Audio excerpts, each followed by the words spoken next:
atubariki. Nous allons nous tenir debout pour lire la parole. Tutasimama sisi wote wima ili tusome neno ya Mungu. Prenons Philippiens chapitre 4 verset 8 à 9.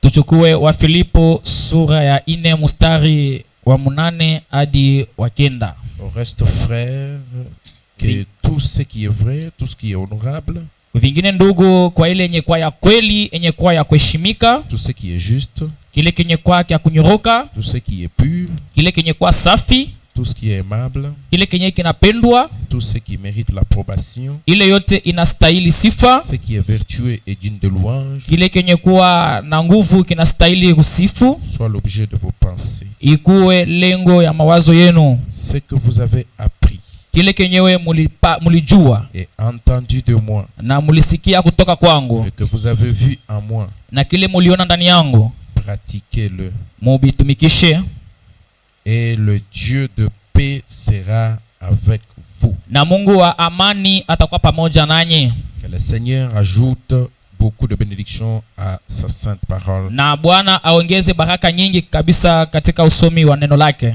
Il vient d'être lu. Ile inatoka kusomewa. Dieu soit loué Mungu asifiwe pour ce dimanche kwa ajili ya hii siku ya Mungu, qu'il nous donne encore de nous retrouver dans sa présence. ile alitupatia tujikute tena katika uwepo wake. Je bénis son nom parce que je vois que chacun de vous est en bonne santé, je crois. Na bariki jina lake, kwani naona kila mmoja wenu eko na afya njema. J'ai entendu le témoignage de frère Neville. Nilisikia ushuhuda ya ndugu Neville. Que Dieu soit loué vraiment pour ces grands témoignages. Mungu asifiwe sana kwa ajili ya ile ushuhuda kubwa. Et je crois et j'ai toujours dit que si il l'a fait pour l'un, il peut le faire aussi pour l'autre. Naamini na nasemaka kama alifanizia mtu mmoja ataifanizia mtu mwingine. C'est pour ça que nous disons il peut le faire encore, encore et encore. Ndio kama tunasema anaweza kufanya tena tena na tena. Il est le grand médecin. Yeye ni mganga mkuu. Et il est ici maintenant. Na eko hapa sasa. Donc même si nous prêchons et que nous parlons d'autres choses, ni kusema hata kama tunahubiri na tunanena maneno mengine, pour que vous soyez guéris, ça ne nécessite pas seulement que on puisse commencer à prêcher sur la guérison jour et nuit. Ili upate kupona ailombi tu tupate kwanza kuhubiri ujao uponyaji usiku na mchana. Pour que vous soyez guéris, il suffit d'être attentif. Juu upate kupona inakubidi tu ukwe na usikilivu. Parce que vous ne savez pas à quel moment l'ange peut se jeter dans l'eau pour secouer la piscine. Kwani haujui ni wakati gani ile malaika atajitupa ndani ya maji ili atingize kiziwa. Il faut seulement être attentif. Inabidi kwa tu na usikilivu. Savoir détecter les mouvements. Kujua ya kwamba malaika anakuwa hapa.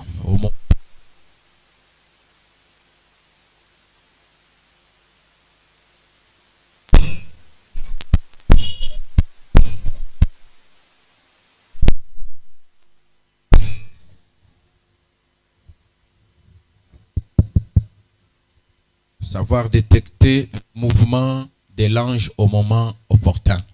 Kujua dalili ya malaika wakati nyewe anakusogelea. C'est ça qui est important. Ndio kile kenye kwa kiamana. Et je crois que les spirituels vont, si vous avez amené une maladie, vous allez saisir, vous allez recevoir votre guérison. Naamini mkiroho kama unaleta magonjwa yako utaishika na unapata uponyaji. Notre devoir c'est de prêcher. Jukumu yetu sisi ni kuhubiri. De prêcher ce que le Seigneur place sur notre cœur. Kuhubiri kile Bwana anaweka ndani ya moyo wetu. La responsabilité de guérir, d'opérer des miracles, de lever, de bénir, tout ça c'est entre ses mains. Majukumu ya kufanya miujiza, ya kuinua, ya kubariki ile iko mikononi mwake. Parce que nous prêchons ce que le Seigneur nous inspire de prêcher. Kwa sababu tuko na hubiri kile Bwana anatupatia uvuto ya kuhubiri. Et ça veut dire que c'est ça la nourriture qu'il a trouvé qui est convenable au temps convenable. Inaonesha ya kwamba ndio chakula yenye kustahili wakati iliyostahili. Donc si il trouve que nous puissions parler sur venez les gars, kama anakuta kwamba tunaweza kuzungumzia mkuje wenzangu, mais il sait que vous avez une maladie, lakini anajua ya kwamba wewe uko na magonjwa, il sait qu'à travers la prédication venez les gars, anajua kisha mahubiri ya mkuje wenzangu, quelque chose va se passer, vous serez guéris. Kitu fulani kitapitikana na utapona. Il sait aussi Anajua pia à travers la prédication, kupitia mahubiri. vous qui avez des difficultés Nyie wenye kuwa na magumu sur le plan financier, mu mambo ya kifedha, parce que c'est ça la chanson du jour. kwa sababu ndio yenye kuwa mwimbo ya wakati. Difficultés, complications, blocages. Magumu, bifungo. Donc même si on n'a pas cité ça à Hata travers la kama prédication, abikutaiwa mu mahubiri, si vous êtes spirituel et souple, vous allez recevoir ce que vous cherchez. kama wewe uko wa kiroho na uko mwepesi, utashika kile kenye ulikuwa unakia kutafuta. Donc nous allons seulement de l'avant tel que le Seigneur conduit son peuple. Nasi tuko nasonga tu mbele vile Bwana eko naongoza taifa yake. Amen. Amina. Bien. Vizuri. Nous allons dire un mot de prière encore. Tutatamka neno moja maombi tena. Mon Seigneur, mon Dieu, je vais être tout simplement un instrument entre tes mains ce matin, afin que ton peuple puisse bénéficier la nourriture spirituelle par le Seigneur Jésus-Christ, notre Dieu. De l'homme du chemin, et fais, Seigneur, que ce soit toi qui vas, utilisant moi comme étant simplement un micro-instrument entre tes mains, afin de bénir ton peuple par ma bouche, par mon corps. Tout simplement entre tes mains, Seigneur, et je te laisse la scène. Puisse, Seigneur Jésus, chasser tous les esprits qui peuvent volatiliser les pensées de tes enfants et les amener ailleurs pour ne pas capter, Seigneur Jésus-Christ, Dieu de gloire, ce que toi tu veux leur dire. Et ce que je voudrais aussi, c'est que les paroles qui vont sortir ici, les citations, les déclarations, que cela puisse avoir l'impact, Seigneur Dieu de gloire, impacter chaque frère et chaque sœur, même s'il est nouveau, Seigneur Dieu de gloire, qu'il trouve son compte dans ce que nous sommes en train de prêcher. Écoute nos prières, Seigneur, exauce-les. Fais, Seigneur, qu'à travers la parole de Dieu, comme c'est fait au commencement, les ténèbres puissent quitter et que la lumière apparaisse dans la vie de tes enfants. Sois au centre de tout, Seigneur. Nous entendons, Père, nous recevons tes enfants et nous connaissons les soucis que certains d'entre eux ont dans leur cœur. Père éternel, Dieu de gloire. Mais si tu n'as pas placé sur notre cœur, ô Dieu bien-aimé, Seigneur Jésus-Christ, Dieu Tout-Puissant, quelque chose qui va dans ce sens-là, Seigneur, nous savons que c'est ce que toi tu veux que nous allons devoir recevoir. Et c'est cela, Seigneur, que nous allons annoncer à ton peuple. Et c'est ta parole. Nous voulons que, à travers cette parole, même si elle ne parle pas, Seigneur Jésus-Christ, de leurs besoins, mais comme il est écrit, tenez-vous tranquille, sachez que je suis Dieu. Nous croyons que tu es ici et ta présence va devoir agir de façon efficace. Bénis-nous, Seigneur Jésus, depuis la chair jusqu'au dernier siège. Bénis chaque frère et chaque sœur. Remplis-moi, Seigneur Jésus, de ta puissance et de ton autorité, Seigneur Jésus. Et vêtis-moi de ta protection pour que, Seigneur, nous puissions nous lancer dans cette bataille, gagnant les âmes, amenant beaucoup d'âmes à Christ. Parce que le monde est en train de subir bientôt, Seigneur Jésus, le jugement divin. Et nous voulons, ô Dieu Tout-Puissant, faire le plus vite possible afin de faire échapper le plus grand nombre possible des gens à ce jugement qui va bientôt frapper, Seigneur Jésus, de manière puissante cette nation ou ce peuple. Nous avons besoin de toi, Seigneur. Sois le maître de tout, du début jusqu'à la fin, dans le nom qui est au-dessus de tous les noms, de notre Seigneur et Sauveur, Jésus-Christ. Amen. Amina. Alléluia. Alléluia. Que le Seigneur vous bénisse. Bwana amibariki. Dans notre thème, venez les gars. Katika kishina ketu mukuje wenzangu. Vous avez entendu l'histoire de laquelle nous avons tiré notre thème. Mulisikia hadithi kupitia yayo tulitosha kisina yetu. Frère Branham relate une histoire, un événement qui est arrivé à Louisville. Ndugu Branham anadisia hadithi ya mambo moja ilitokea kule ku Louisville. Qui est arrivé aux États-Unis. Ilifika kule kwa Amerika. Alors, il y avait un groupe de scouts, plutôt les plombiers, plutôt les secouristes, les pompiers. Kulikuwa kundi moja ya watu wasaidizi wanaitwa wapompier, qui avait été appelé pour empêcher à ce que le feu qui était en train de brûler, de consumer cet immeuble ne puisse pas continuer. Waliitwa ili wazuize moto ile ilipasha kuchoma ile nyumba isipase kulungula. Alors ils sont venus. Sasa wakakuja avec les capitaines. pamoja na mkubwa wabo. Il était là, ne fût qu'à donner des ordres. Faites ceci. Alikuwa pale akipeleka paka kanuni, mfanye hivi, mumwange maji huku, un peu d'eau ici, maji kidogo huku, maji kidogo kule. Et la maison était en train de se consumer. Na nyumba ilikuwa iko nenda na lungula. Imaginez maintenant qu'à l'intérieur de la maison il pouvait y avoir des gens. Sasa muwazi kama ndani ya ile nyumba mulipasha kwa watu. Il fallait sauver ces gens-là. Ilibidi kukomboa wale watu. Pour les sauver, il fallait libérer le passage. Ili jua kuwakomboa ilibidi kufungula njia. Pour sauver ces gens, il fallait éteindre le feu. Juu ya kuwakomboa wale watu ilibidi kuzima moto. Donc, ces gens allaient être consumés. Wale watu walipasha kulungula. Un peu d'eau ici, un peu d'eau là. Maji kidogo huku, maji kidogo kule. Et ils ne faisaient rien. Na hakukuwa nafanya kitu. Et en même temps, il y avait déjà un appel téléphonique qui avait été émis. Na hapo kulikuwa tena wito moja ya simu iliitwa. Comme nous savons que le naturel typifie le spirituel. Hivi tunajua kwamba vitu vya kimwili viko na tambulisha vya kiroho. Cette histoire est en train de parler de l'état du monde aujourd'hui et de la réaction que l'épouse doit avoir aujourd'hui. Ile hadithi inaonesha ari ya bibi harusi na dunia yenyewe iko leo. Un appel téléphonique avait déjà été lancé. Wito moja ya simu ilitupwa. Je peux dire encore en d'autres termes, une prière avait été faite. Ninaweza kusema mtamko mwingine, maombi moja ilifaniziwa. Il y a des prières, nous entendons ces cris à travers partout le pays. Dieu envoie-nous un réveil en notre temps. Mais pour que Dieu puisse amener le réveil, il faut qu'il y ait des gens qui sont disposés à les porter. Des personnes qui ont été formées dans l'école de Dieu. Il y a un besoin quelque part. Il y a un appel téléphonique quelque part. On veut sauver les gens qui sont dans l'immeuble qui est la civilisation mondaine aujourd'hui. Cette maison qui est la dénomination est en train de brûler. Cette maison qui est le monde est en train de brûler. Mais là, à l'intérieur de cette même dénomination, il y a les enfants de Dieu. À l'intérieur de ce monde, il y a les enfants de Dieu qui sont en train de brûler, qui risquent de mourir. Le jugement est en train de frapper.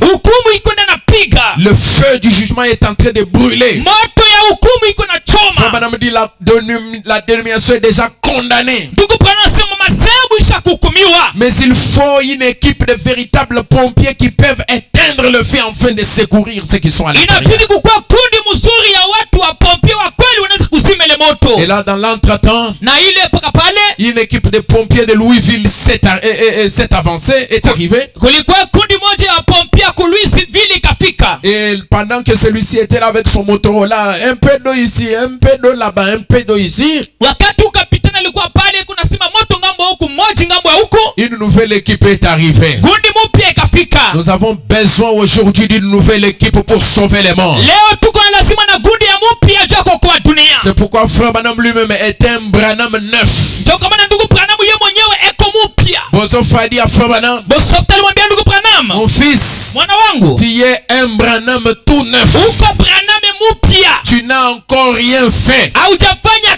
Il ajoute, il dit, tu n'as même pas encore commencé. Nous n'avons pas encore commencé. Nous n'avons pas encore sauvé les âmes autant que nous les devrions. Nous n'avons pas encore fait le travail tel que nous devrions le faire. Nous n'avons même pas encore commencé.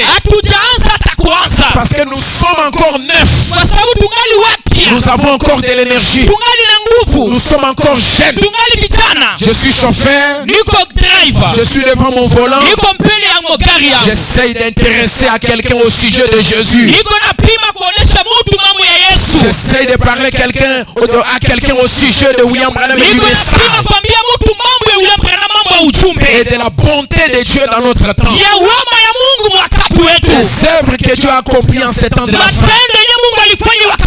Essayez de faire quelque chose pour sauver ceux qui sont dans le feu, pour sauver ceux qui sont dans cet immeuble. Il faut les laisser sortir. Il faut faire quelque chose. Pour cela, il faut une équipe bien entraînée.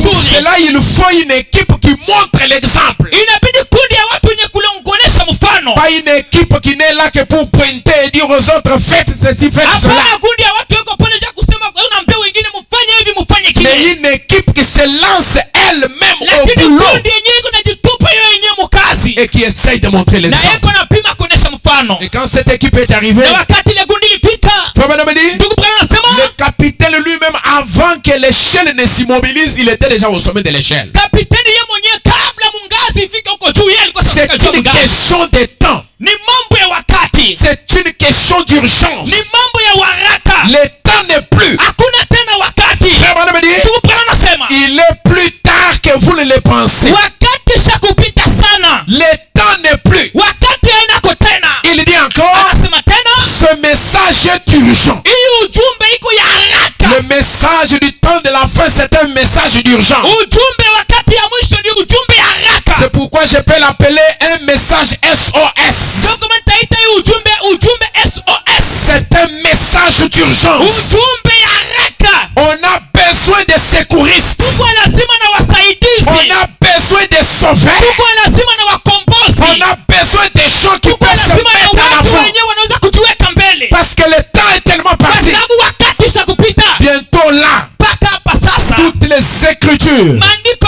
yote jusqu'à la dernière, hadi kuya mwisho qui concernent l'église, yenye nasemea mambo ya kanisa vont tous s'accomplir. itatimilika. Et beaucoup se sont déjà accomplis. Na mingi shakutimilika. Nous sommes en cours d'accomplissement. Tuko nenda natimiza miandiko. C'est pourquoi j'avais dit autrefois, Kwa nini nasema nyingine? nous sommes en train de parcourir la dernière page et peut-être même la dernière phrase du paragraphe de l'agenda de Dieu Tuko pour nenda- notre temps. tuko naenda natembea mumukaratasi ya mwisho au tena mustari ya mwisho ya agenda ya Mungu. Le temps est déjà tellement parti que nous ne Wakati devons pas être ishakupita nonchalants, sana. Hatupaswi kubakia pale bila kufanya kitu. être négligents. Kukuwa bantu bakusula. Nous devons vivre la parole. Tunapasha kuishi neno. Nous devons montrer l'exemple. Tunapasha kuonesha mfano. Hébreux chapitre 2, première partie. Waebrania sura ya pili sehemu ya kwanza. 25 août 57, paragraphe 76. Ubeti yake ya makumi saba na sita. Le prophète Branham dit, regardez, Nabii Branham anasema angalieni. quand il y était assis sur la colline Wakati Elia alikuwa juu ya mlima et qu'il a dit, si je suis un homme de Dieu, na akasema kama niko mtumishi wa que Mungu, le feu descende du ciel et vous consume. moto itoke mbingu na inichome. Dieu a rendu témoignage qu'il était effectivement un homme de Dieu. Mungu alishuhudia kwamba alikuwa mtumishi wa kweli. Vous dites amen ensemble. Munasema mimi napa ile. Dieu a rendu témoignage qu'il était effectivement un homme de Dieu. Mungu alishuhudia kwamba alikuwa mtumishi wa Mungu wa kweli. Dieu rend toujours témoignage. Mungu anashuhudia kapaka. Votre vie rendra témoignage. Maisha yako itashuhudia. Je ne sais pas quel est votre témoignage, Sijui kama uko na ushuhuda gani. mais votre vie parle tellement fort qu'on ne peut pas entendre votre voix. Maisha yako iko nasema na sauti ya nguvu yenyewe, sauti yako mlomo haitasikilika. Est-ce que vous comprenez très bien cette déclaration? Eti munaelewa mzuri msemo. Votre vie parle plus fort que votre témoignage, Maisha votre yako déclaration. iko nasema sana kupita milomo yako. Quand vous dites aux gens je suis chrétien, Wakati unaambia watu niko Mkristo, ils vont retourner d'abord à la vie watangalia mbele maisha, parce qu'ils savent ce qui peut identifier un chrétien. kwa sababu wanajua kile kinatambulisha Mkristo. Ils savent à quoi ressemble un chrétien. Wanajua Mkristo anafanana na nini. Votre vie Maisha yako est plus éloquente que votre propre déclaration. iko na sauti ya nguvu kupita milomo yako. Frère Branham dit, Ndugu Branham anasema, mais votre vie, lakini maisha yako, votre vie de tous les jours maisha yako ya kila siku témoignera de ce que vous êtes. itashuhudia kile uko. Dieu rend témoignage. Mungu eko nashuhudia. Oui, Ndiyo, le Saint-Esprit Roho Mtakatifu est un sceau. ni muhuri, Et un sceau na muhuri marque les deux côtés du papier. iko na chapa ngambo yote mbili ya karatasi. Le sceau, Muhuri quand on la pose sur un papier, wakati nachapiwa juu ya karatasi, vous allez tourner dans ce sens, utageuza ngambo ya pili, vous allez le voir aussi. utaiona tena, Vous le voyez de ce côté, utaiona vous le ngambo, voyez aussi de ce utaiona côté. tena ngambo ingine. Frère Branham dit, Ndugu Branham anasema, il vous voit quand vous êtes ici. weko na miona wakati muko hapa, Et il vous voit quand vous repartez. na weko na miona wakati munaenda. Pas seulement à l'église, Haina tu mpaka kukanisa, mais chaque jour au travail. lakini kila siku kumakazi. Vous êtes scellés des deux côtés, Munachapwa ngambo mbili, à l'intérieur et à l'extérieur. nje tena na ndani. Par la joie que vous avez kupitia furaha ile uko nayo et par la vie que vous vivez, kupitia maisha uko nayo vous êtes scellés unachapwa dedans et dehors. nje na ndani. Alors vous savez que vous êtes sauvés. Sasa unajua kwamba unaokolewa. Et le monde sait que vous êtes sauvés. Na dunia itajua ya kwamba unaokolewa. Par la vie que vous vivez. Kwa sababu maisha uko naishi. Car Dieu rend témoignage. Kwa sababu Mungu yako anashuhudia. C'est Dieu qui témoigne. Ni Mungu yako anashuhudia lui-même. Yeye peke yake. En confirmant que vous êtes un chrétien. Mungu hakikisha ya kwamba uko Mkristo. Par la vie qu'il produit lui-même en vous. Kupitia maisha ile yenye uko naonesha. Papa finit pour dire béni soit son saint nom. Ndugu Branham anasema ibarikiwe jina lake takatifu. Je me sens religieux. Anasema najisikia wa kidini. Moi aussi je me sens religieux. Nami najisikia wa kidini. Quand Branham se sent religieux. Wakati ndugu Branham anasikia wa kidini. Nous sommes aussi influencés. Nasi pia tunavutiwa. Nous sommes aussi entraînés. Na tunaingizwa. Nous nous sentons aussi religieux. Nasi tunasikia tunajisikia wa kidini. Voilà ce que Dieu veut. Ona kile Mungu anataka. Dieu veut que nous soyons scellés. Mungu anataka tupate kuchapwa. Vous dites non, il faut le Saint-Esprit. Unasema kwamba inabidi Roho Mtakatifu. Quand le Saint-Esprit entre en vous, wakati Roho Mtakatifu anaingia ndani yako, tout le monde saura. Kila mtu atajua que quelque chose se passait dans la vie de cette kwamba personne. Kitu fulani kinapitikana mu maisha ya mtu. C'est Frère Branham qui dit. Ni ndugu Branham anasema. Une fois Frère Branham s'est tenu avec son fils Billy Paul, ils ont commencé à détecter qui était chrétien et qui n'était pas des chrétiens. Siku moja ndugu Branham walisimama na mtoto yake Billy Paul, bakaanza kugundua Mkristo ni nani na mpagano ni nani. Il dit celui-ci c'est un chrétien. Anasema huyu ni Mkristo. Celui-ci c'est. Anasema huyu ni Mkristo. Oui. Ndio. Ça c'est vrai. Hii ni kweli. Ça se voit. Inaonekanaka. Dieu confirme. Mungu anahakikishaka. Vous dites amen à ça? Munasema amina pale? Dieu tient sa parole. Mungu anashika neno lake. Prêché le 20 janvier 1957, paragraphe 6. Ubeti yake ya 6. Soir. Frère Branham dit. Ndugu Branham anasema. Je vais vous dire pourquoi j'aime beaucoup écouter prêcher Frère Neville. Napenda kumiambia kwa nini napenda kumsikia ndugu Neville kuna ubiri. Ce n'est pas surtout parce qu'il est un bon prédicateur. Haina tu kusema tu kama ubiri mzuri, mais parce que je sais qu'il vit ce qu'il prêche. Kwa sababu najua kwamba anaiko naishi kile kuna ubiri. Amen. Amina. Quand Philippe wakati Filipo était assis sous le figuier, alikuwa chini ya muti, son frère André est allé l'appeler. Ndugu yake André Nathanaël. Il lui a dit, akamwambia, nous avons trouvé celui dont on avait parlé dans les Écritures. Tulienda tunakuta au tunapata ule mwenye maandiko yanasema.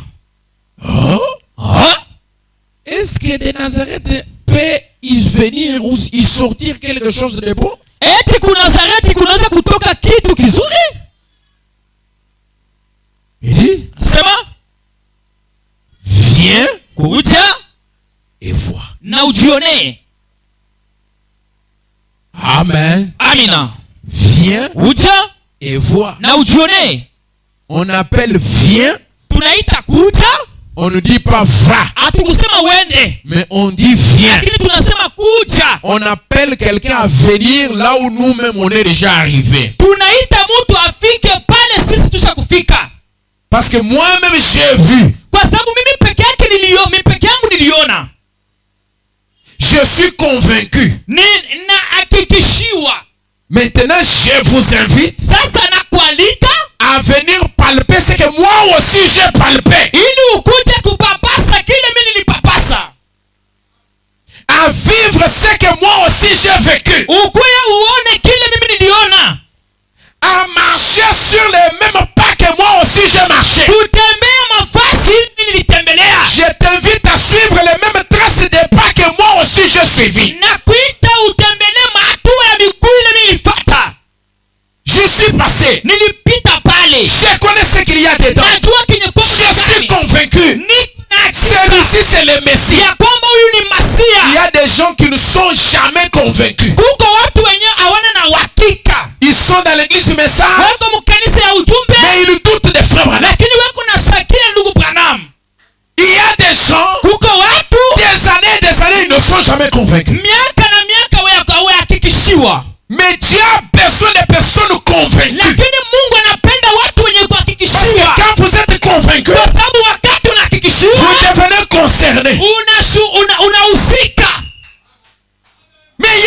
gens-là lakini kuko wale watu wale qui sont là wako pale juste dans les mouvements de la masse. wako tu pale mkundi ya watu Il n'est wengi, pas convaincu. ana na uhakika Même quand il est agapao, hata kama iko mwagapao dans toutes ces années, miaka yote hii il n'a jamais été convaincu. haja kwaka na uhakika.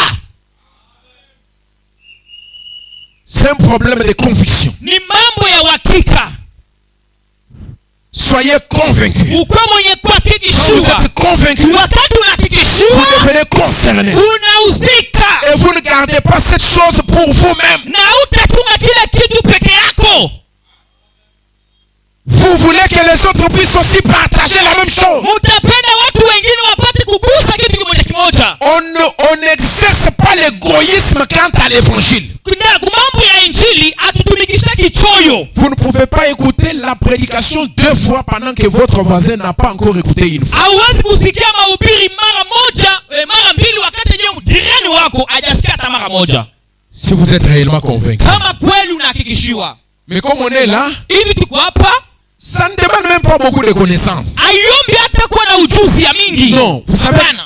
quand vous êtes convaincu de la chose, Unajua kama uko na uhakika ya kitu, même si vous n'avez pas assez de termes pour exprimer ce que vous avez ressenti là, vous hata ressentez. kama hauna na maneno mzuri ya kutoa juu ya kusikilisha mzuri kile kenye kiko ndani yako, Mais ce qui vous convainc là, lakini kile kinakuhakikishia ça kile devient immobile. inakuwa iko na kusukuma, Ça vous pousse iko na kusukuma à quelque chose pour que les autres viennent aussi participer à la même chose. ufanye kitu kimoja kimoja ili watu wengine wakuje kufanya mpaka vile. Frère Branham me dit, Ndugu Branham anasema vous ne pouvez pas garder l'évangile pour vous-même. hauwezi kuchunga injili juu yako peke yako. Ce soir, je vous invite Hii magharibi na mialika à gagner les âmes ce matin. tupate kuwina manafsi ya Je asubuhi vous invite ce matin. na mialika ya Si asubuhi. vous êtes convaincus, Kama uko na uhakika, faites quelque chose fanya kitu fulani pour que nous soyons convaincus ili aussi. nasi pia tupate Que vous êtes kuhakikishiwa convaincus. ya kwamba unakuwa na unahakikishiwa na wewe. Que nous soyons convaincus. Tukwe na uhakika Que tu es convaincu. ya kwamba wewe unahakikishiwa. Parce que nous voyons que tu es concerné Tu tunajua kusema unahusika par ce qui t'a convaincu. kwa ile yenyewe ilikuhakikishia, Ça t'appartient, tu t'en appropries. inakuwa yako, inaichukua inakuwa yako. Ton voisin là, Jirani wako est-ce que ule, tu lui as déjà parlé eti ushakuongea du naye message du temps de la fin? mambo ya ujumbe wakati ya Est-ce que tu mwisho? lui as déjà parlé Eti ushakusema du naye Seigneur Jésus-Christ? juu ya Bwana Yesu Kristo? Tu lui as déjà parlé. Eti ushakusema naye Ton voisin du marché, jirani wako wa est-ce que msoko? tu lui as déjà intéressé? Eti ushakumwalika? Même si tu ne peux pas prêcher, Hata kama utahubiri tu peux témoigner. unaweza kushuhudia, Parce que Dieu a beaucoup d'apparts. juu Mungu eko na biambo vya mingi. Dieu utilise beaucoup de choses. Mungu anatumikisha vitu vya Il a mingi. toutes les ressources qu'il a à sa disposition pour attraper les poissons. Eko na mabiambo yenye kwa mumikono yake juu ya kupamba masamaki, Les miracles, miujiza, la guérison divine, uponyaji wa kimungu, les dons spirituels. zawadi za kiroho. Toutes ces choses-là sont Ile chez nous. mambo yote iko kwetu. Ça peut être des apparts. Inaweza kuwa ni miambo, Même ça peut être, ce sont des apparts. aina itaweza kuwa, lakini ni miambo. Dieu les exerce Mungu eko naitumia pour attirer les juu ya poissons. kukokota samaki, Même si ce sont des petits poissons, hata kama ni samaki kidogo, mais ce sont des poissons. lakini nayo ni Pourvu samaki. que ça soit des poissons. Lakini kwetu Dieu a besoin samaki, d'eux. Mungu eko nao lazima. Je vous dis, Namiambia le monde est en train de basculer. dunia iko nena tangatanga. Dieu a besoin des hommes, Mungu eko lazima na watu des capitaines qui sont formés. wakapiteni wenye kufundishwa. Frère Branham dit, Ndugu Bwana anasema ce capitaine est monté au sommet. yule kapiteni alipanda kuchongo, Lui-même déjà au sommet. yeye peke yake kuchongo, Parce qu'il a vu qu'il y avait du danger. kwa sababu aliona kulikuwa hatari. Le feu est un danger. Moto ni Il hatari. a vu du danger. Aliona hatari, Il est monté lui-même. akapanda peke Il yake, a pris le tuyau de l'eau. akachukua tiyo ya Il maji, a commencé à arroser. akaanza kumwangia. Il a pris un objet métallique. Il a frappé dans la vitre. Ndugu Bwana anasema alichukua La kiumba défoncé. akapiga kudirisha, Il a défoncé la fenêtre. akapasula dirisha Et il a commencé à arroser. na akaanza kumwangia Quand maji. il a trouvé lui-même la place, Wakati yeye mwenyewe alipata il a fasi, dit, hey, venez les gars. akasema mkuje Lui-même wenzangu, le capitaine. yeye peke yake kapiteni. Vous Vous invitez quelqu'un à l'église. unaalika mtu mkanisa, La personne est venue. mtu anakuja, Elle commence à écouter la parole. anaanza kusikia neno, C'est seulement toi là ni mpaka we ule qui part prendre sa dette. unaenda kubeba deni yake. 3 mois après, Kisha miezi 3 la personne commence à se plaindre. mtu anaanza kulia, Mais c'est quoi ça encore? ni mambo ingine tena gani? Donc tu es un sorcier en train d'ensorceler ton ensorcelé. Uko mchawi, uko nena loka ule mwenye uliloka.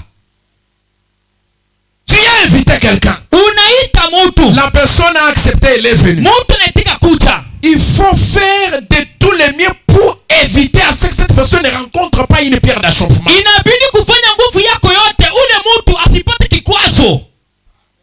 Mais c'est toi-même là Lakini wewe ule qui mwenyewe commence à placer des pierres d'achoppement devant lui. unaanza kuweka vikwazo mbele yake. Et tu te dis que non, c'est Dieu qui l'a appelé. Na unasema ni Mungu ndiye alimuita. C'est Dieu qui l'a appelé. Ni Mungu ndiye alimuita. Je n'ai rien à voir à faire avec lui. Misi mambo yake inyangaliwa. Donc tu as à voir à faire avec lui. Mambo yake inakuangalia. Parce que c'est toi qui l'as invité. Kwa sababu wewe ndio ulimuita. Dieu l'a touché. Mungu alimgusa. Il est venu à la parole. Anakuja kuneno. Toi aussi fais de toutes les façons pour que tu ne sois pas une pierre d'achoppement sur son chemin. Pia ufanye nguvu yako usikue jiwe ya kikwazo kumbele yake. Ndugu pana anasema Le message. ujumbe Prisonnier. mfungwa Du 17-7-63, paragraphe 52. ubeti 52. Pousser des cris et sauter. J'ai toujours cru à ça. Kulalamika na kuruka, naamini ile kitu. Par contre, j'ai toujours dit, Kinyume nasemaka ne sautez pas plus haut que vous vivez. hapana kuruka juu sana kupita maisha yako. Parce que c'est ce que le monde va observer. C'est ce que le monde va observer. Kwa sababu ndio kile dunia itaona. Voyez-vous? Munaona? Vous devez sauter à la hauteur de la vie que vous menez. Unapaswa kuruka buburefu ya maisha uko nayo. Pas plus haut. Hapana juu sana. Parce que quelqu'un vous observe. Juu kuka mtu ule kuna kuangalia. Paul dit, Paulo anasema observez kuangalia les gens qui ont pris pour modèle nos actions. bantu benyewe balibeba matendo yetu na kwa mfano yabo. Observez ces gens. Muangalie bale bantu. Les gens vous observent. Bantu beko na niangalia. Ndio nasema Les gens ne viennent pas à l'église. wote wakuti mkanisa. Beaucoup ne viennent pas venir. Wengi wataki kuja. C'est tout. Unaisha. Et certains de ceux qui ne viennent pas Na katikati ya wale wenyewe watu hawakuji. sont déjà sincères. Wengi weko wazi.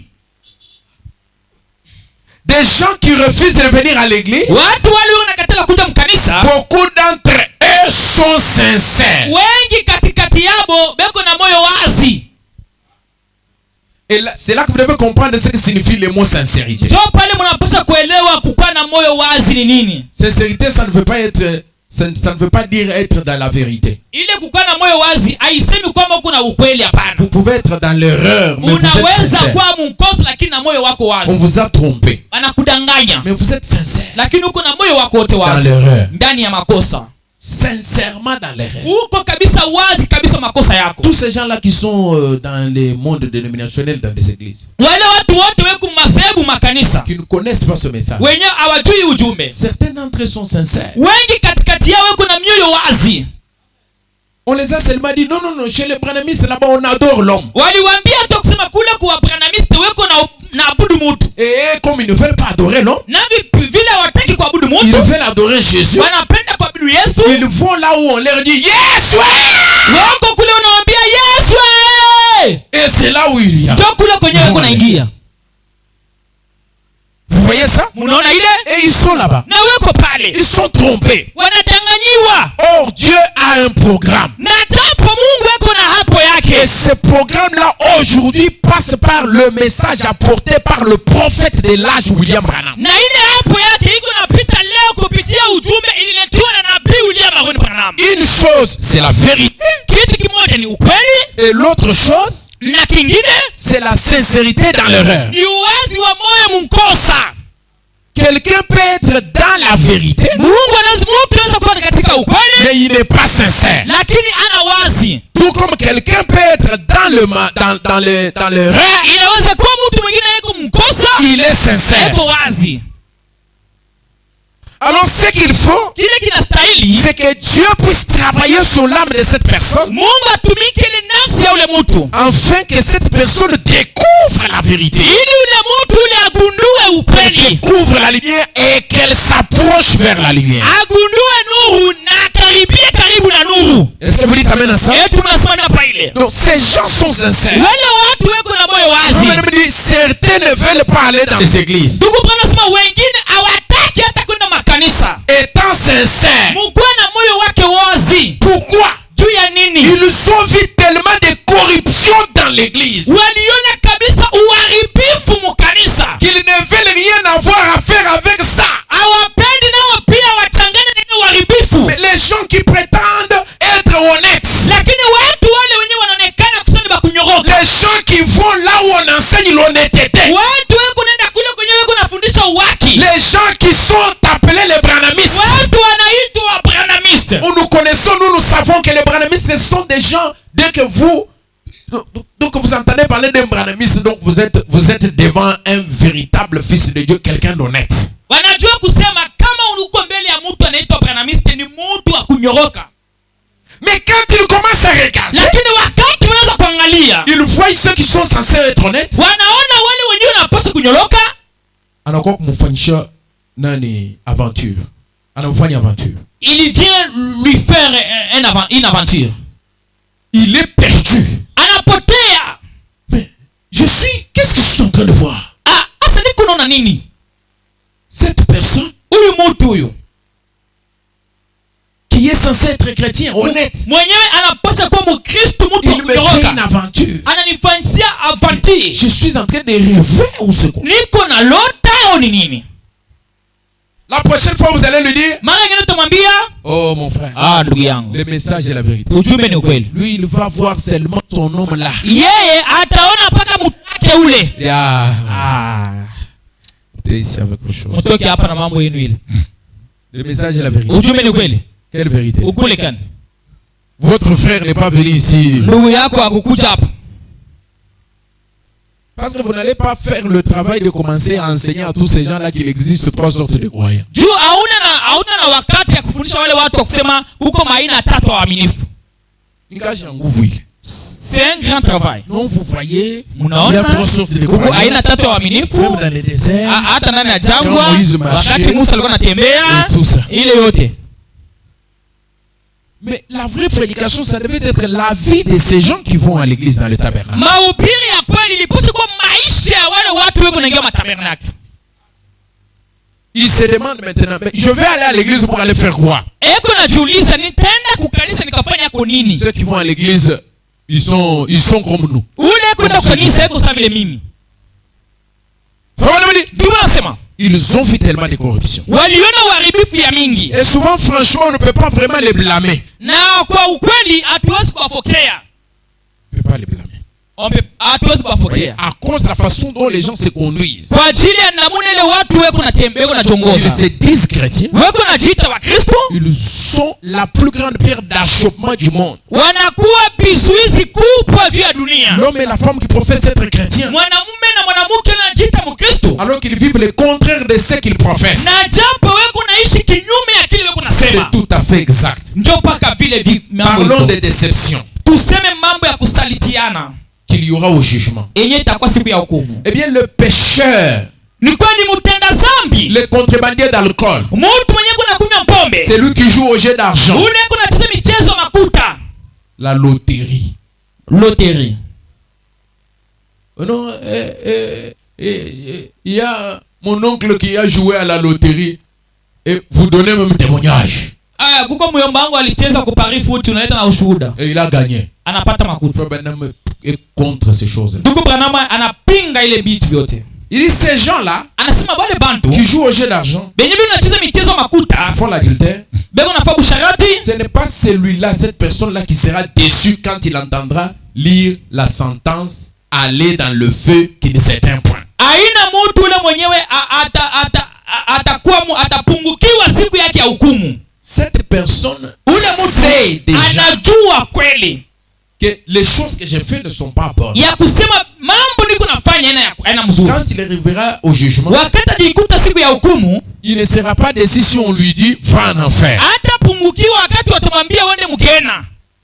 Il ne sera pas déçu. Hatapungukiwa. Mais le bonhomme qui essaie de se cacher derrière un genre de confession religieuse, Lakini yule mtu mwenyewe kunajificha nyuma ya dini, c'est lui qui sera déçu au jour. ndio mwenyewe atapungukiwa siku ya hukumu. Parce que lui, il était Yeko pale sincère. eko mtakatifu wa kweli.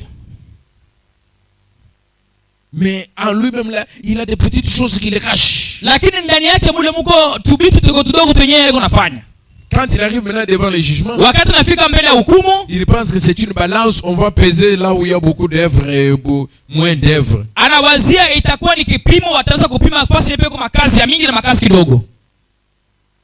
Lui, voilà, il a fait beaucoup de bonnes choses. Ona alifanya vitu vya mingi ya kweli vya mzuri, Il entre seulement. aingie tu.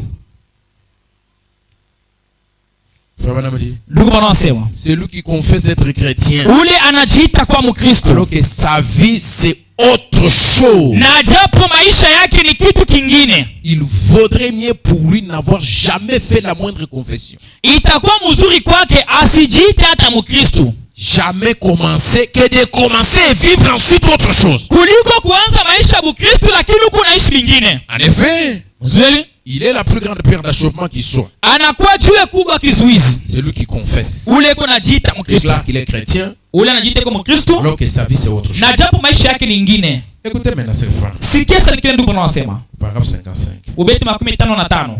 Gardez-vous toujours de juger votre vie par la quantité de puissance que vous avez pour accomplir des miracles. Hapana kuamua maisha yako kupitia miujiza mingi huko nafanya. Oh! Celui-ci fait beaucoup de miracles. Huyu yako nafanya miujiza mingi. Il ira au ciel. Atenda kumbingu. Ça n'est pas du tout ça. Haina njoo ile. Est-ce que vous comprenez ça? Eti mnaelewa ile? Voilà l'importance de la parole. Ona mahana ya neno. Donc nous, on n'est pas là autour des miracles. Si hatuna hapa kando ya miujiza na on est maponyaji autour hapa. de la parole. Tuko kando ya C'est la neno. parole qui produit toutes ces choses. Ni neno iko na zala bila vitu vyote. Tunasema il ne faut pas se juger non plus par la quantité de connaissances qu'on a de la parole. hapana kujiamua kupitia ujuzi mingi ya neno konayo. La parole, Neno il faut l'avoir. inabidi kuwa nayo ndani. Pas la connaître seulement. Hapana kukuijua. Mais Lakini la parole, neno il faut qu'elle pénètre. inabidi iingie. Qu'elle devienne la vie. Ikuwe muzima. Ndugu nasema, mais jugez-vous toujours en regardant en arrière et en faisant un inventaire pour voir les genres de fruits que porte la vie que vous menez en ce moment. lakini ujiamue mkuangalia nyuma na upime uangalie vile dunia iko natembea. Quelqu'un peut dire amen? Mtu anaweza kusema amina. Voilà une déclaration très fondamentale, très forte. Ona neno kubwa ya nguvu sana. Il dit jugez-vous en regardant en arrière, Asema ujiamue mkuangalia en nyuma, faisant l'inventaire mkufanya vipimo pour voir les fruits que votre vie produit aujourd'hui par rapport à hier. juu ya kuona maisha yako iko na matunda gani leo kufuatana vile ulikuwa jana. C'est sur ça que vous devez vous juger. Ni pale penye unapaswa kujihukumu. Quelqu'un va dire amen très fort. Mtu anaweza kusema amina ya nguvu. Amen. Amina. Voilà, me dit dans le message question-réponse Ndiko wanasema ndani ya ujumbe swali na majibu du 12 janvier 61, ya le 12 janvier 61 232. 232. Mais vous voyez là Na munaona pale ce qu'il a fait. kile alifanya. Ils sont revenus et Josué et Caleb 2%. Walirudia Yoshua na Kalebe walikuwa asilimia Où 2. est-ce quel pourcentage? 2 sur 12. 2 douzièmes d'entre eux. Walikuwa 2 katikati 12. 2 douzièmes. Eh bien, Mzuri? ils étaient 12. Walikuwa 12 Et là, 2 sur 12 na wawili katikati ya 12 d'entre eux y ont cru. katikati yao waliamini. Il parle de Josué, de 12 espions qui étaient entrés à Jéricho pour aller espionner la ville. Ego nasema Yoshua na wapelelezi 12 waliingia mule mu Yeriko. Il dit Ils étaient au nombre de 12, walikuwa 12, parmi lesquels Josué et Caleb. katikati yao mulikuwa Yoshua na Caleb. Mais les 10 ici Lakini hao wengine 10 n'ont pas cru. Ils ont eu l'incrédulité. hawakuamini, walipata kutokuamini. Ils ont regardé aux symptômes. Waliangalia maumivu, Ils ont regardé la taille des géants. waliangalia ukubwa wa watu warefu, Ils ont dit, oh, wakasema c'est ho, impossible d'entrer là-bas. haiwezekani kuingia Il n'y mule, a pas moyen. hakuna namuna. Devant ces gens-là, nous sommes comme des sauterelles. Mbele ya wale watu tuko kama vile mapanzu, On ne peut pas y entrer. hatuwezi kuingia. Ils n'ont pas cru Hawakuamini dans le Dieu qui les a fait quitter l'Égypte. ndani ya Mungu ule mwenyewe aliwatosha Ils n'ont kumisri. pas cru dans le Dieu qui les a fait traverser la mer rouge Hawakuamini à pied Mungu sec. mwenyewe aliwatabusha bahari nyekundu Ils n'ont mkutambuka na pas cru miguu. dans le Dieu qui a fait tomber la manne. Hawakuamini Mungu mwenyewe shusha mana. Ils n'ont pas cru dans le Dieu qui a fait que leurs habits ne s'usent pas. Hawakuamini Mungu ule mwenyewe alifanya manguo yao isiharibike. Ils n'ont pas cru dans le Dieu qui a pourvu à l'eau du rocher. Hawakuamini Mungu mwenyewe alipasula maji Ils n'ont mumwamba. pas cru à ce Dieu-là qui paraissait parmi eux sous forme de la nuée. Hawakuamini Mungu mwenyewe alikuwa mbele yao samu ari Ils n'ont pas ya cru wingo. à ce Dieu-là qui a Hawakuamini pourvu ule mtu au caille dans le désert. ule Mungu mwenyewe alibaongoza katika jangwa. Ils n'ont pas cru à ce Dieu qui a accompli toutes ces choses-là dans leur vie. Hawakuamini Mungu mwenyewe alitimiza vile vitu vyote maisha yao. Ils ont manqué la foi. Balikosa imani. Mais Josué et Caleb ont dit, Lakini Yoshua na Caleb si alisema Dieu a été capable kama Mungu alikuwa na de maeneo nous faire quitter aussi loin ya kutuondoa mbali, et nous amener jusqu'ici, ya kutuleta hadi hapa, nous ne regardons pas ce que nous voyons. hatuwezi kuangalia kile tuko naona, Tenons compte de la promesse de Dieu. tuko na shika mpaka malako ya Mungu. Si Dieu l'a promis, Kama Mungu alilaka il va l'accomplir. ataitimiza, Nous allons posséder ce pays. tutashika iishi Notre promesse. malako yetu. Ils ont tenu compte de la promesse. Walishika malako, Ils n'ont pas regardé ce que les yeux voyaient. hawakuangalia kile macho Mais ilikuwa ils ont naona, fait confiance au sixième lakini sens. walitumainia hisi ya sita. Combien? Ngapi? 2 sur 12. 2 katika 12. Ils sont entrés tout droit dans le pays promis. Balingia mara moja katika nchi yenye Ils lakiwa. ont dit, Sema, à mes amis, voici un endroit où il fait bon. rafiki zangu mwangalie fasi yenye penye kwa pazuri juu ya kuishi. Il dit, ah mes amis, Asema wao marafiki yao, voici un endroit où il fait bon être. angalia fasi yenye tunapaswa kuishi. Problème, les braves Josué avec Caleb. Ndio wanasema mshujaa Yoshua na Caleb. Oh, et ils mettaient leur confiance dans la parole. Nao waliweka tumaini ndani ya neno. Dieu les leur avait donné. Mungu aliwapatia nayo. Il avait dit, Alisema c'est à vous. ni yenu. Ils sont allés là-bas. Balienda kule Ils ont coupé une énorme grappe de raisin. bakakata ile mizeituni. Et les voici qui reviennent en la ramenant. Comme Ona ceci. wanarudia wanakuja nayo. Ils ont mis les pieds dans le pays. Baliweka miguu ndani ya nchi. Ils ont pris les fruits du pays. Walichukua matunda ya nchi. Ils ont coupé une branche de raisin. Walikata tawi ya mizeituni. Ils sont revenus avec cela en main. Wakarudia nayo katika kambi yao. Comme ceci. Sasa vile hivi. Il faut madame dire, Ndio wanasema venez les gars. mukuje benzangu. Josué a dit, Yoshua alisema venez les gars. mukuje wenzangu. Parce que le pays est réel. Sababu nchi ni ya Le kweli. Saint-Esprit est réel. Roho Mtakatifu ni ya kweli. Venez les gars. Mukuje wenzangu. J'ai palpé la vie de Dieu dans mon âme. Niliona maisha ya Mungu ndani ya nafsi J'ai yangu. rencontré Dieu par une expérience Mungu de kupitia la nouvelle kushuhudia naissance. na kuzalika jipya. Venez là où je suis. Mukuje pale niko. Faites comme moi. Mfanye vile ninafanya. C'est très bon d'être Ni chrétien. mzuri sana kwa Mkristo. C'est très mielleux d'être serviteur de Ni Dieu. Mkristo mzuri kwa mtumishi wa Mungu. C'est très bon Ni mzuri d'être un fils de ya kuwa Dieu. mtoto wa Ça Mungu. fait du bien. Iko nafurahisha. Croire ce Kwa message. nini ujumbe? Ce message Hii ujumbe est la vérité. ni ukweli. Cette promesse Malako est la vérité. ni ya kweli. Je sais ce que ça fait. Najua kile iko nafanya. Ça donne le feu de la stimulation. moto ya kuchangamsha. Parce que le raisin, Sababu mizeituni c'est ce qui produit le ndio feu. inafanyaka vinyo. Et le feu, Na vinyo Bwana me dit, Bwana c'est la anasema stimulation. ni kuchangamsha. La stimulation de l'évangile. Kuchangamsha na Injili. Quand on est en train de faire des choses, Ukishika kitu, quand on est en train de faire des choses, ukiingiana na kitu, on devient stimulé.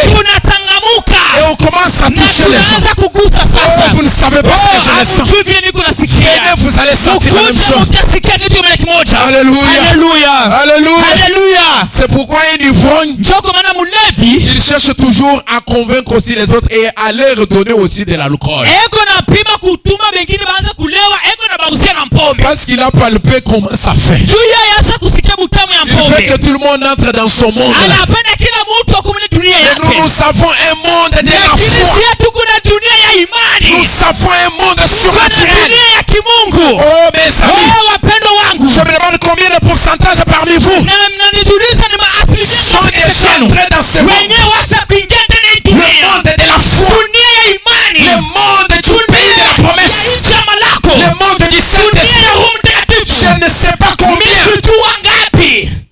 Et si vous y êtes entrés, Na kama usha kuingiamo, où est la stimulation? sasa kuchangamuka kuko wapi? Oh mes amis, Marafiki yangu, la stimulation vient d'elle-même. kuchangamuka kuna kutaka kwa kwenyewe. Parce que quand la chose est déjà là, Kwa sababu wakati kitu kiko ndani, l'alcool est déjà là, pombe iko mule ndani, la fermentation est déjà là, ile kufermate iko mule ndani, ça produit des effets automatiques. iko nafanya mambo yao yenyewe. Je ne peux pas avoir découvert l'or. Siwezi kuvumbula dhahabu, Je vais devenir riche moi-même. takuwa mtajiri mimi mwenyewe. Quelqu'un me disait, Mtu mmoja kaniambia, unaenda kupata kabwa katoka. tuweza leo trouver kabwa katoka. J'ai dit oui mon cher. Nikasema ndio rafiki yangu. Je lui disais oncle, Muyomba, mimi napata kabwa katoka. j'ai trouvé kabwa katoka.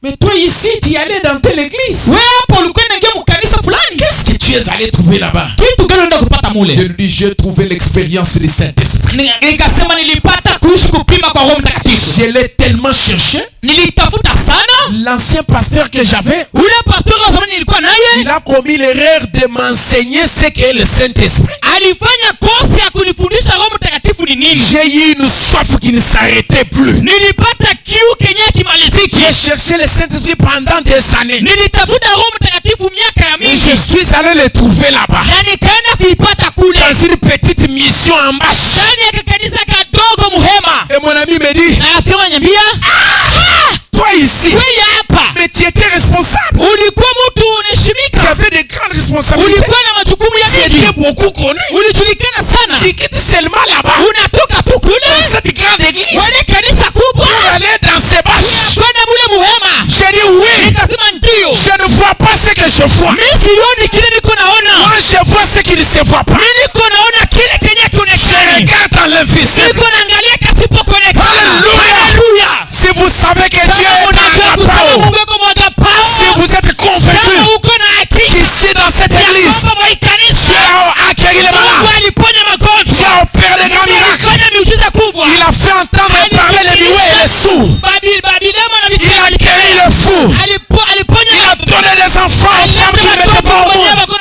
Si vous êtes convaincu de ça, vous devez aller partout et dire venez les gars, venez les gars, venez les gars. Juste un témoignage, ça peut attraper quelqu'un, ça lie quelqu'un, ça l'amène dans les bancs. Et pas seulement dans les bancs, dès qu'il entend la parole, quand il est saisi. Alléluia. Venez les gars. Joshua dit venez les gars. Oh, j'aime cette belle histoire. Joshua lui-même a traversé. Il est allé de l'autre côté. Il est entré dans le pays. Il a visité le pays. Il a palpé ce que signifie le pays. Il est entré par les recoins et les coins. Vous savez ce que signifie entrer dans le pays? C'est le Saint-Esprit. Amen, amen. Amina. Ce n'est pas le temps que même pas un seul parmi nous puisse être indifférent. Si j'avais même la possibilité de citer le nom de chacun de vous,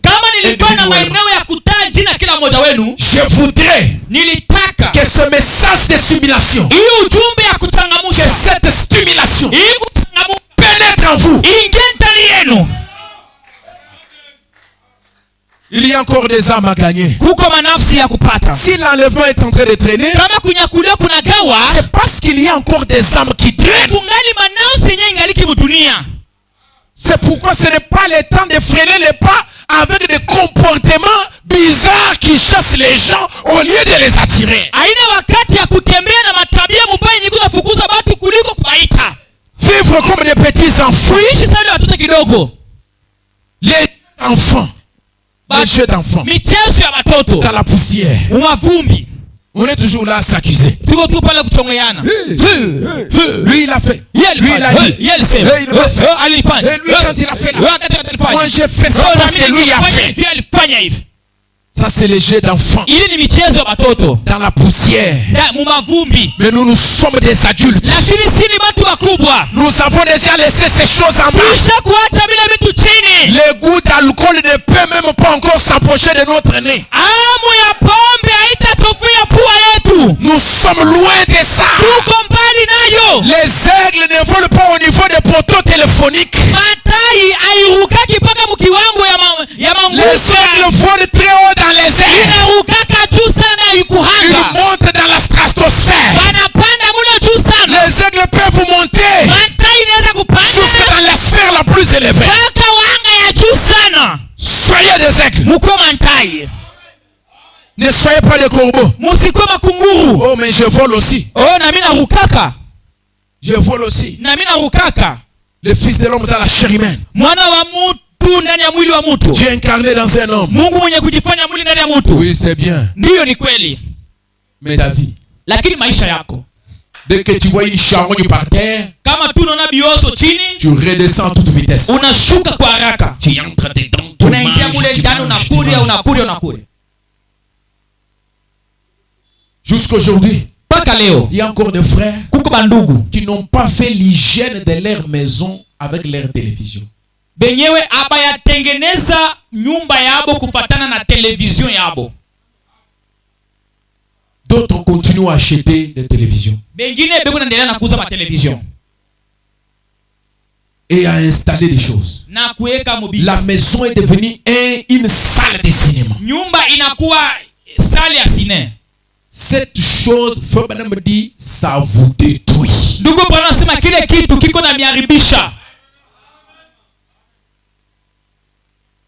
La prédication, Mahubiri même quand tu es sur YouTube, hata kama uko YouTube, pour suivre la prédication, 3 minutes c'est beaucoup. juu ya kufuata tu mahubiri dakika 3 ni ya mingi. Tu appuies seulement dessus. Unaingia tu paka pale. Ah, on a publié une vidéo. Wanaweka ya sasa. Tu mets j'aime là-bas, tu mets un petit commentaire, tu mets Amen. Amen.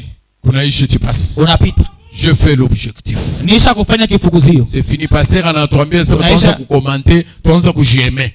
Pasteur alituambia tuanze kujeme na tuanze kukomenter. Unajeme, unapita. Unajeme na unapita. Mais qui sont ces frères-là qui pouvaient aller à la maison et ruminer ce qu'ils ont déjà mangé? Ni bandugu gani pale penye mazenda kunyumba yako banaanza tena kutafuna kile kenye walikosa kumeza. Je me souviens autrefois, Nakumbuka mara nyingine lorsque j'avais suivi la prédication, wakati ilifuata mahubiri, comme il y avait une radio de l'église, vile kulikuwa radio ya kanisa. c'était à Mujima Yozowe. Ilikuwa kumujima kuzoe. Je revenais à la maison. Nilirudia kunyumba. J'ai déjà noté cette prédication quand j'étais à l'église. Niliandika ile mahubiri wakati niko kanisa. Je reprends encore les stylos, je commence à renoter la même prédication à la radio. Na beba tena kalamu yangu naanza kuiandika tena mkifuata kwa radio. Et ça reste ici. Inabakia hapa. Ça descend là-bas. Inashuka mule. Jusque là-bas. Paka mule.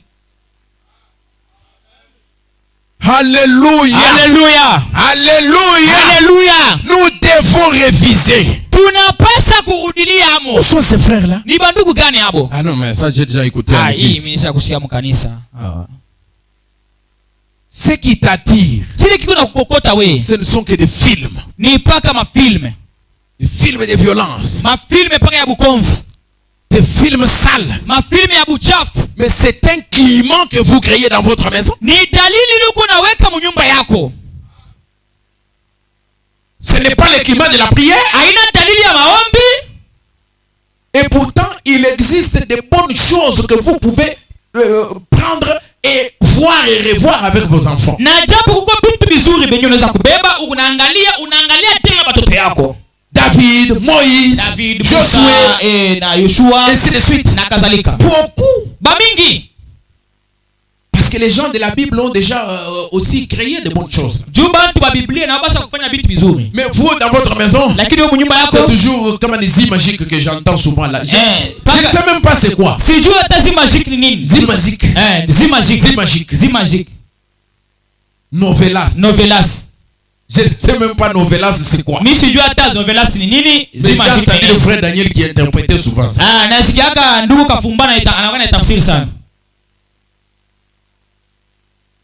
C'est ce qui domine la maison. Vous créez un climat. Frère Branham dit, pour aller au ciel, pour sortir de l'Égypte, il avait fallu qu'Israël applique le sang sur les linteaux. La présence du sang sur les linteaux, c'est la preuve qu'un agneau est mort. C'est la preuve qu'un sacrifice a été donné. La présence du sang sur les linteaux, ça empêchait la colère de Dieu. Ça empêchait la mort d'entrer dans la maison. Appliquez le sang. Appliquez le sang. Faites sortir des postes de télévision de vos maisons. Il dit, frère, Dieu m'a dit de ne pas la voir chez moi. Il n'en avait pas. S'il voyait quelques informations, c'était chez les voisins. Mais qui sont ces enfants de Dieu là? Qui peuvent prendre les pistolets. Il arrive dans sa chaîne de télévision là. Il détruit ça. Il dit, je ne veux plus de cette chose dans ma maison. Parce que ça éloigne la présence de Dieu. Parce que si vous ne pouvez pas la maîtriser, enlevez-la. Enlevez-la. Sortez-la de la maison. Si je la trouve dans la maison, je vais prendre un pistolet. Qu'est-ce qui passe devant ta télévision?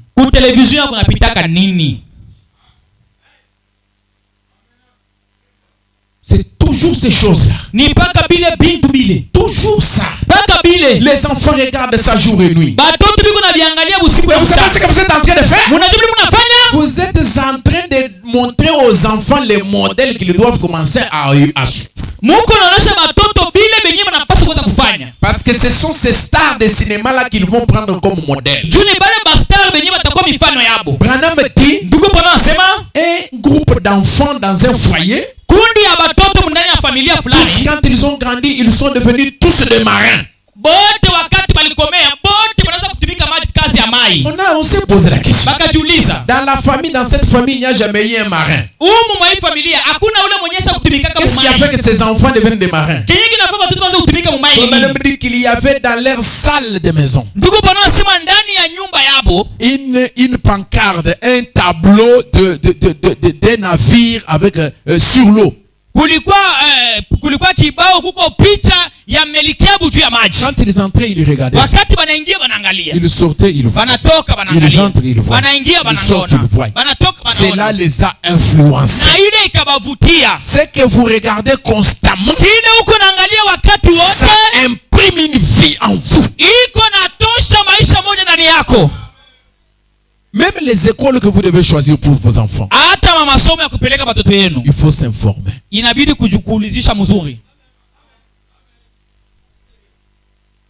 Est-ce que nous sommes ensemble? Il faut s'informer. Parce que dans chaque milieu, il y a des esprits. Chaque endroit a un esprit. Au stade, il y a un esprit. Au marché, il y a des esprits. À l'église aussi, il y a un esprit. Et ici, je crois que l'esprit qui est ici, c'est l'esprit d'un homme qui est ici en haut. Et ce Cet homme-là, c'est le Seigneur Jésus-Christ. Na ule mtu ule ni Bwana Yesu Kristo. Comment a-t-il vécu? Aliishi je? Quelle vie a-t-il mené? Maisha gani alikuwa nayo? Frère Branham a dit, Tuko wanasema, Josué a dit, Yoshua alisema, venez les gars, mkuye c'est wenzangu, un endroit merveilleux. ni fasi mzuri sana. Peut-être pendant qu'il disait là, Na zingine wakati alikuwa anasema il y hapa, avait les 10 autres là qui s'opposaient. alikuwa na watu 10 beko na mpinga. Pas peut-être, donc Josué avait ses opposants. Haina kusema inawezekana. Parce Yoshua que quand vous allez parler du message de Branham, kama unasema ujumbe wa Branham, quelqu'un va s'opposer. Attendez-vous à ça. atapinga. Wa ujue tu sasa kutoka mpinzaji. Ne cherchez pas une discussion avec lui. Hapana kutafuta kukutana naye. Instruisez ceux qui peuvent être instruits là. Ufundishe ule mwenye anapenda kufundishwa. Allez de l'avant. Wende kumbele. Prêchez ces gens. Ubiri wale bantu. Ne tenez pas compte de lépreux. Hapana kuangalia bantu babukoma. Alléluia. Haleluya. Amen. Amina. Frère, c'est un endroit merveilleux. Ni fasi ya mzuri sana. Prenez-en une bouchée. Uibebe hata kidogo kule. Ukunya ama kidogo. Vous voyez? Mnaona? Des raisins à peu près gros comme ça. Mizeituni ya munene hivi. Et oh mon vieux. Oh mwenzangu. Ils ont vu ça. Waliona hiyo. Ils ont dit nous ne pouvons pas y arriver. Hatuwezi kufika huko. Aller-retour ils ont dit na mkurudia kwabo wakasema non frère. Hapana ndugu. Voilà que Moïse nous a amené ici dans le désert. Angalia Musa alituleta hapa ndani ya jangwa. Ndio wanasema le Saint-Esprit, vous voyez? Roho Mtakatifu mnaona? Qu'il représentait. Enye ilikuwa inamaanisha Roho Mtakatifu. Ndio wanasema Moïse nous a amené ici dans le désert. Musa alituleta hapa ndani ya jangwa. Et nous voici. Na sisi hapa. Notre ministère est fichu. Huduma yetu inaanguka. Et nous ne pouvons pas faire une chose pareille. Hatuwezi kufanya kitu kama vile. 234. 234. Ils repartent. Wakaenda mnaona? Ceux qui ont été une fois éclairés. Bale benyewe balikisha kuangaziwa mara moja. Justifiés par la foi. Benye kuhakikishwa kwa imani. Sanctifiés. Benye kutakasiwa. Oui, ils ont franchi ce deuxième hôtel. Balingia ile mfano ya pili. Et jettent un coup d'œil dans le pays promis. Nous qui avons été une fois éclairés, qui avons goûté les dons célestes. Vous voyez, nous y avons goûté. Ils avaient rapporté ça. Nous voyons que c'est juste.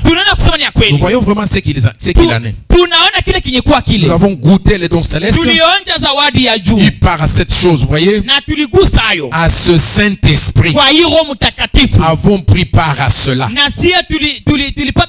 C'est vraiment bien. Dis donc, regarde cet homme. Eh bien, je sais qu'il était aveugle, maintenant il voit. Dis donc, qu'est-il arrivé à ce gars-là? Tu aurais pu croire que ce gentleman-là qui n'a pas d'instruction, et il est là-bas, en feu, parcourant le monde. Vous voyez? Vous voyez? Amen. Amina. Écoutez maintenant ceci. Dans Amour divin, 26 août 56. Point 21. Quelques instants après, je l'ai entendu crier quelque chose par-dessus mon épaule. Et il criait, je vois. Qu'était-ce? L'amour divin. La compassion avait été projetée par le Saint-Esprit jusqu'à dans cet homme.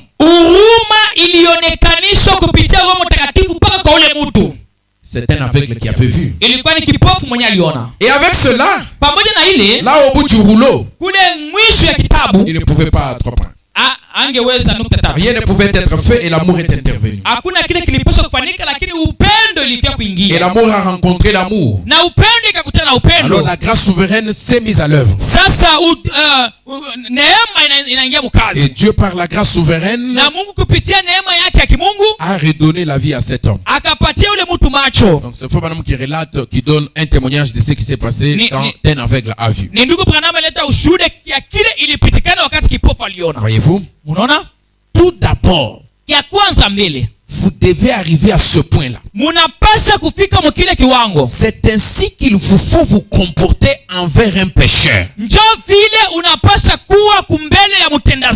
Parce qu'il s'agit de l'approche. kwa sababu ni namuna ya kusogea, La façon dont vous vous approchez de cette personne que vous voulez sauver. namuna ndio kunasogelea ule mtu mwenye napenda kokoa. Frère Branham dit, Ndugu nasema bien des gens prient pour les pécheurs. bantu ba mingi beko naombea watenda zambi, C'est très bien. ni mzuri, Mais ce n'est pas ainsi qu'on gagne un pécheur. lakini aina vile utaweza kupata mtenda zambi. Suivez très bien. Mufate mzuri. Vous voulez gagner les pécheurs? Unapenda kupata mtenda zambi? Vous voulez ne pas être stérile? Munapenda usikwe tasa? Parce qu'il y a des gens, depuis qu'ils ont cru le message, soi-disant cru le message, ils n'ont jamais invité quelqu'un. Juu kuko bantu hapa benye beko najiita sema baliamini ujumbe. Tangia baliamini abayaitaka hata mtu mu kanisa.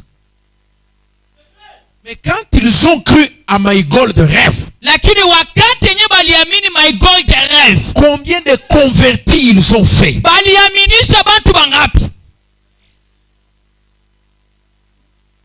J'ai vu même un serviteur de Dieu. Niliona hata mtumishi wa Mungu Il paye l'avion, il part dans une autre ville. anapanda ndege anaenda muji En train ingine. de faire l'évangélisation de My Gold Rêve. Eko naenda kupeleka injili ya My Gold Rêve. Abonnez-vous, Mmoja apone, affiliez. mchingize.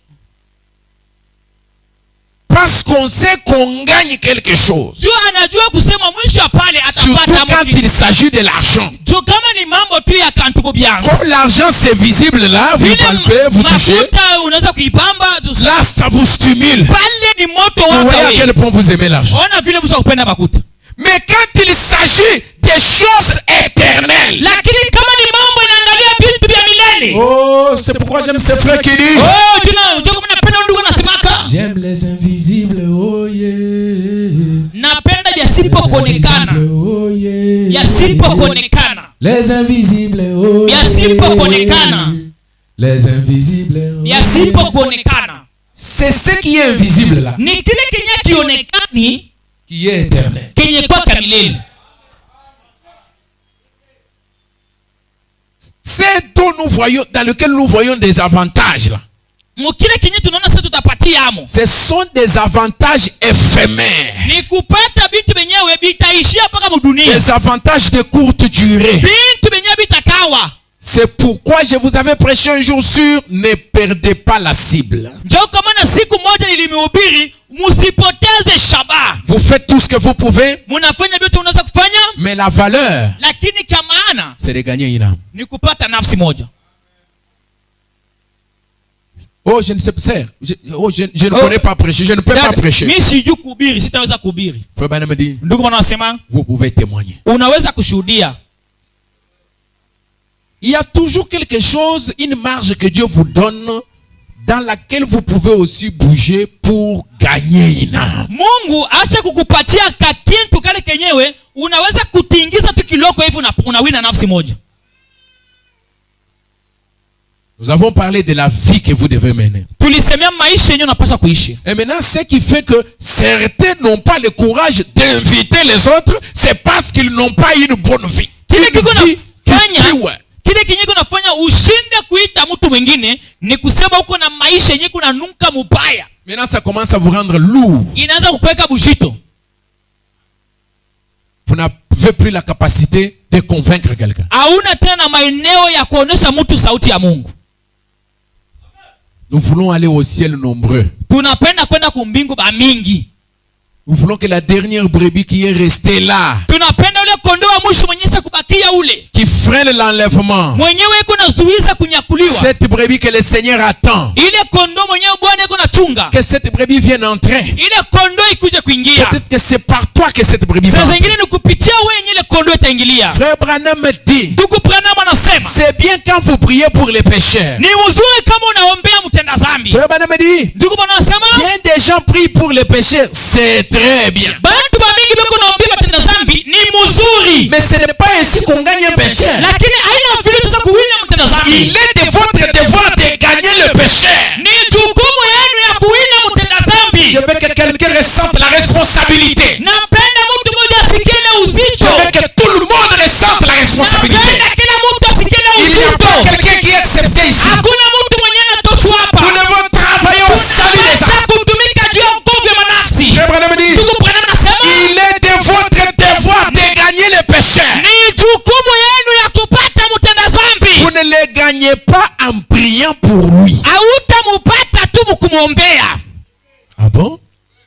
ndio vile Frère Branham dit, ndiko nasema vous les gagnez en lui parlant uko na mupata mkusumburia naye et en lui présentant Christ. na kumuonesha Kristo.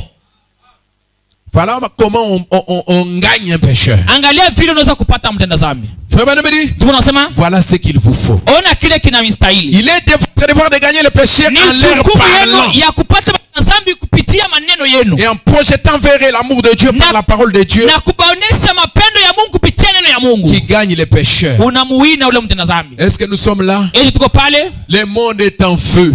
dunia iko mumoto, La dénomination est dans le jugement. madhehebu iko katika hukumu. Ils sont déjà tombés sous la coupe de la colère de Dieu. Banesha kuanguka mkikombe ya kasirani ya Mungu. Mais là, dans cet immeuble-là, Lakini ndani ya ile nyumba ile il y a encore une mère et les enfants. muko mama moja na batoto yake. Là, dans cet immeuble qui Ndani brûle ya là, ile nyumba iko na waka ile il y a encore un père et les muko enfants. baba na batoto. Là, dans cet immeuble-là, Mule ndani ya ile nyumba il y a ile peut-être un saa inconnu. zingine muko mtu On ne asipokujulikana. gagne pas seulement les connus, Hatutaweza tu kupata batu benye on tunajua, gagne aussi les inconnus. tunaweza kupata bale penye hatujui. Et il faut du courage. Na inabidi kuwa na hodari, Il faut du courage. inabidi hodari, Il faut de la stimulation. inabidi Il machangamuko, faut la conviction. inabidi kuhakikishiwa. Quand on est convaincu, Wakati unahakikishiwa, on est poussé. unasukumwa. Soyez convaincus. Mukwe na uhakika. Frère Branham dit, Ndugu bana wasema, je ne peux simplement pas... Où est-ce que je suis? Oui. Il dit, anasema voilà ce qu'il vous faut faire. ona kile kinye mnapaswa kufanya. Il dit, Anasema en projetant l'amour de Dieu par la parole de Dieu qui gagne les pécheurs. Voilà. mkuonesha mapendo ya Mungu pitia neno ya Mungu yenye iko na wina mtenda dhambi. Dans le message, Ndani ya ujumbe, Jésus est le même hier, aujourd'hui et éternellement. Yesu Kristo ni yule yule jana leo na milele. Ubeti 45. C'est une prédication prêchée le 18 janvier 61. Inahubiriwa le 18 janvier 61. Au 45 comme je l'ai dit. Frère Branham dit, Ndugu nasema il y a quelque chose à ce sujet. kuko vitu vingine pa hivi tunasemea. Si jamais vous êtes convaincu que Jésus est le Christ, Kama kweli uko na uhakika ya kwamba Yesu ni Kristo, vous ne pouvez pas garder cela pour vous-même. hauwezi kuichunga juu yako wewe mwenyewe. Dites amen à ça. Sema amina pa ile. Si vous êtes convaincu Kama uko na uhakika que Jésus est le Christ, ya kusema Yesu ni vous ne Kristo, pouvez pas garder ça pour vous-même. hauwezi kuichunga juu yako wewe mwenyewe. Alléluia. Haleluya. Frère Branham dit, Tuko nasema, il dit, anasema il vous faut faire, il vous faut bien le dire à quelqu'un d'autre. inabidi uiambie tena mtu mwingine. Vous dites amen à ça? Mnasema amina pa ile. Il vous faut le dire à quelqu'un d'autre. Inabidi mwambie tena mtu mwingine. C'est vrai. Ni kweli. Je ne peux simplement pas voir comment les gens peuvent trouver ce merveilleux amour de Dieu Siwezi kuona namna gani batu wanaweza kupata hii upendo ya mzuri ya et Mungu se tenir tranquille avec ça. na kubakia nayo kimya. Dites amen. Sema amina. Oh là là. Oh la la. J'ai demandé à quelqu'un il y a pas longtemps. Nilikuwa nauliza mtu mmoja kuna wakati Il mrefu. disait être un chrétien depuis plusieurs années. Alisema ni Mkristo kusha kwa miaka ya mingi. J'ai dit, est-ce que vos voisins le savent? Nilimuuliza eti majirani yako Il wanajua? a dit non, nous gardons cela pour nous-mêmes. Anasema hapana, tuko najichungia usi benyewe. Mais vous avez quelque chose de bon. Uko na kitu Vous kizuri. gardez ça pour vous-même. Uko Comment? naichunga juu yako wewe mwenyewe juu ya nini? Frère Branham dit, Tunasema il dit, anasema oh là là, oh la la, vous ne pouvez pas faire ça. hauwezi kufanya vile. Oh, une sœur de notre église avait l'habitude de chanter un cantique. Oh, dada moja mkanisa yetu alikuwa na zoezi ya kuimba moja kwa moja. Je cours. Niko nakimbia nakimbia. J'aimerais l'annoncer. Nilipenda Eh bien, kuitangaza. c'est pratiquement vrai. Ni kweli kabisa Il kabisa. vous faut bien l'annoncer à Inabidi quelqu'un. kuitangazia mtu mwingine. Vous ne pouvez pas vous tenir tranquille. Hauwezi kubakia kimya. Quelque chose est arrivé. Kitu fulani kilifika Et vous savez que c'est arrivé. na unajua kama inafika. Oh, merci Seigneur Jésus. Oh, asante Bwana Yesu. Voici ma dernière citation. Ona andiko yangu ya mwisho. Elle va vous faire du bien. Itamfurahisha. Et là, je veux que vous la suiviez avec beaucoup d'attention. Na hapa nilipenda muifuate na makini yote. Le livre de vie de l'agneau. Kitabu cha uzima cha mwana kondoo. Elle va vous faire du bien cette citation. Itamifurahisha sana hii andiko. 3 Juin 56. 3 Juin 56. Point 8. Beti ya 8. Mais qu'est-ce qu'une valeur? Sasa bei ni nini? Ma mère, je ne pense pas qu'elle soit ici. Mama yangu sijui, siwazika kama anaweza kuwa hapa. Je ne la vois nulle part. Simuone hata nafasi moja. Est-elle là? Oui. Eko pale ndio. Maman, tu deviens petite. Mama unakuwa mdogo. Ainsi, je lui ai posé la question hier. Na hivi nilimswali jana au nilimuuliza jana. Je lui ai posé la question à ce sujet. Nilimuuliza pa hii mambo. Puisque j'étudie cela. Juu niko najifunza. Vous arrive-t-il d'avoir une chose à l'esprit de commencer à l'étudier? Et de commencer à l'étudier. Inakufikiaka unapata kitu ndani ya zamiri yako na unaanza kufunza. Frère Ledford, c'est là vous est-il arrivé maintes fois? Ndugu Bedford, isha kufikiaka? Vous vous mettez simplement à étudier. Unaanza tu kukifunza. Qu'est-ce qu'une valeur? Bei ni nini? Je commence à réfléchir. Nikaanza kukumbuka. J'ai dit, nikasema, vous savez, munaona, si j'avais 100 millions de dollars empilés là, kama nilikuwa na milioni 100 iko pale, et que j'ai un petit bouton ici, na nikwe na kabuton kidogo hapa, de sorte qu'en appuyant sur ce bouton, munaona yenyewe wakati nitatwanga pale bouton, je perdais mes 100 millions de dollars. Nitapoteza ile milioni 100 ya dola. Mais que pendant une heure, lakini tu musaa moja tu, je parvenais à parler de nouveau avec mon vieux père qui est déjà mort. Taweza kuongea tena na baba yangu mwenye ashakufa. Suivez très bien. Muifate mzuri. En tant que mortel, que ferais-je? Sa vile mtu wa kufa nitafanya nini? Sans hésitation, bila kushakia, j'appuyerai sur le bouton. Nitatuanga pa ile bouton. Frère Branham dit, j'aimerais avoir la possibilité de parler à nouveau à mon père, nilipenda kuwa na maeneo ya kuongea tena na baba yangu qui est déjà mort. mwenye ashakufa. En tant que mortel, sa vile mtu wa kufa, j'appuyerai sur ce bouton même si j'ai 100 millions de dollars. Nitatuanga pa ile bouton hata kama niko na milioni 1 et ya qu'on dola. me disait que si tu appuies là-bas, ces 100 millions de dollars vont partir et tu vas de nouveau parler, juste parler avec ton père. Na bananyambia kama unapenda kuongea na baba yako saa moja tu ule shakufaka, tosha tupaka hii milioni 100 ya dola. Frère Branham dit, je n'hésiterai pas. Ndugu Branham sema sitashakia. Je donnerai 100 millions de dollars ce matin pour que mon père s'asseye dans cette chaise pendant que j'enseigne cette leçon. Nitapeleka ile milioni 100 ya dola juu baba yangu aketi pakiti asikie mahubiri yangu. Alors qu'en est-il de vous qui en avez cette possibilité? Sasa mwangapi nyie mwenye kwa na ile. Frère Branham dit, pendant que j'enseigne cette leçon, Ndugu Branham sema wakati niko nafundisha hii mafundisho, j'appuierai là-bas nitatwanga pa ile pour bouton que je puisse lui parler. juu nipate kuongea na baba yangu. Cependant que vaut l'argent? Asa pale makuta iko na kazi gani? Une âme ne vaut-elle pas plus que l'argent? Nafsi moja haipiti makuta? Une âme ne vaut-elle pas plus que l'argent? Nafsi moja haipiti makuta? Paragraphe 10. Beti yake ya 10. Suivez ça attentivement. Muifuate kwa makini. Mais permettez-moi de vous dire quelque chose. Muniruhusu niseme kitu kimoja. Nous n'avons pas cet argent. Hatuna na hii makuta. Vous êtes des gens pauvres. Muko bantu wa maskini. Nous le sommes tous. C'est vrai. Wote tuna maskini. En tant que ministre, Sasa vile mhubiri, nous vivons des aumônes des gens. tuko naishi kupitia masadaka ya watu. C'est ce que je vous avais dit le dimanche. Lakini niliambia siku nyingine ya Mais Mungu. frère, Lakini ndugu, en Afrique, un seul petit garçon noir d'à peu près cette taille, kwa Afrika mvulana moja kidogo mweusi wa hiki ou une prostituée des rues là à Louisville, au kahaba moja wa njia mule ku Louisville, une seule âme de sauver nafsi moja tu yenye itaokolewa dans l'éternité, lorsque cette étoile brillera là, wakati ile nyota itangara, notre nom y sera attaché. jina yetu itaungwa hapo. Voilà votre valeur. Angalia bei yako. Il ne s'agit pas du nombre de biens que vous possédez. Aiangalie bwingi ya vitu uko navyo. Frère Branham dit, de ce que vous désirez. Ya kile kenye unatarajia. Il s'agit de ce que vous pouvez faire pour contribuer au salut des âmes pour Christ Jésus. Angalia kile kenye utaweza kufanya juu ya kusaidia Kristo apate manafsi. Notre argent disparaîtra. Makuta tuko nayo itapotea. Voici ce qu'est la valeur. Ona kile kinyi kinafanya bei. Voici une entreprise dans laquelle nous pouvons investir notre argent. Ona kampuni mule mwenye tunaweza kuweka makuta yetu. Celle dans laquelle on gagne des êtres immortels. Ndani ile kampuni tuko napata watu wenyewe watakufaka. sadaka on gagne les âmes. tunapata manafsi. Amen, amen. Amina, amina, amina.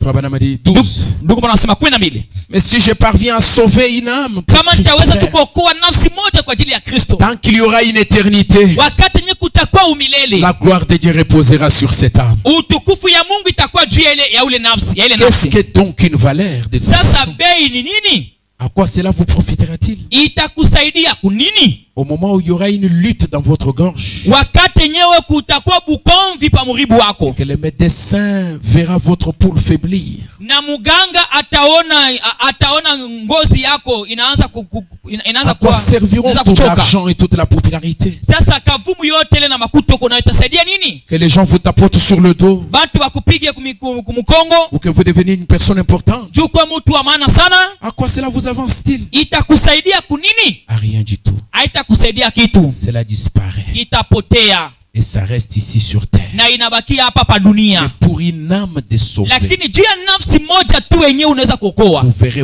votre nom attaché à cela. utaona jina yako inaandikiwa pa ile nafsi. Tant que l'étoile du matin scintillera dans. Wakati yote nye nyota ya asubuhi itaanza kuangazia. Branham dit, Ndugu Bwana anasema sauvons donc les âmes, frères. tuokoe manafsi ndugu. Chaque personne, Kila mtu, vous les ménagères, mweba mama ba manyumba, vous n'avez pas besoin d'être prédicateur. hauna na lazima kuwa na mhubiri. Faites quelque chose pour la gloire de Dieu. Fanya kitu fulani kwa ajili ya utukufu ya Mungu. Rappelez-vous, Kumbukeni, ce sont les choses éternelles qui durent à toujours. ni bintu bya milele bile bitabakia daima, Et c'est sauver les âmes. na ni kuokoa manafsi. Que cela soit la première chose de tout votre travail. Ile ikwe kitu kya kwanza mu makazi yako yote, De toutes vos idées. ya mawazo yako yote, De tous vos motifs.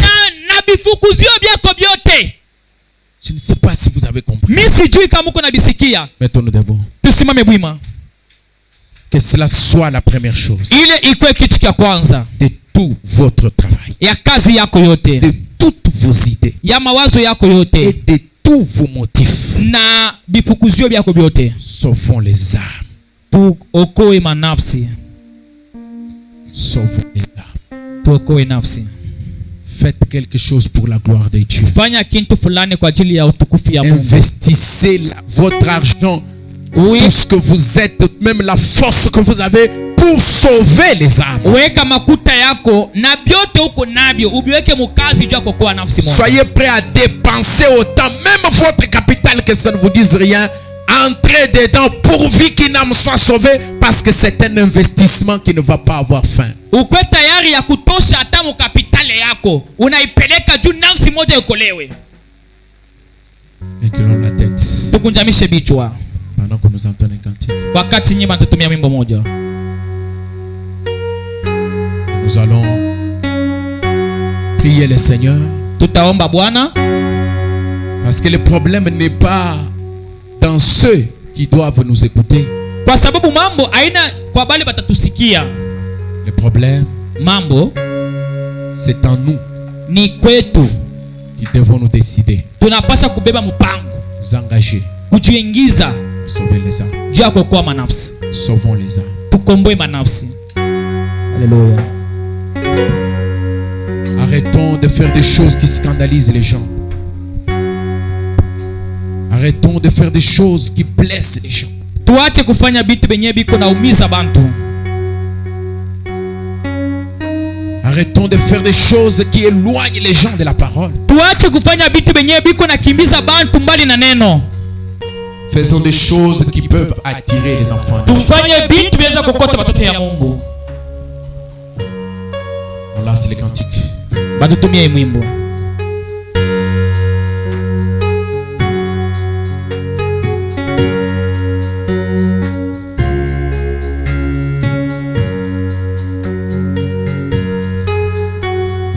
Le temps est plein de transitions. Bien sur terre n'est immuable. Alléluia. Espérons des choses éternelles.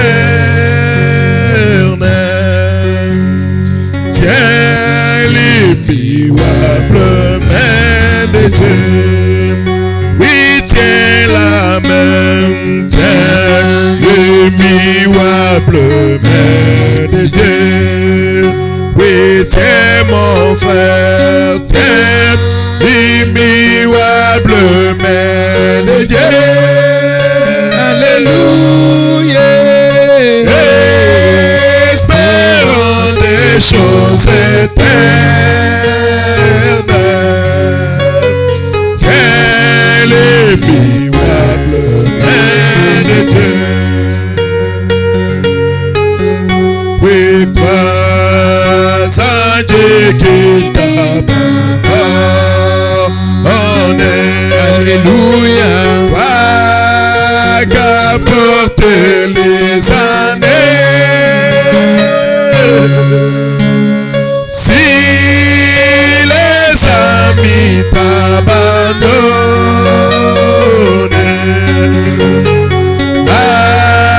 attache-toi toujours à lui.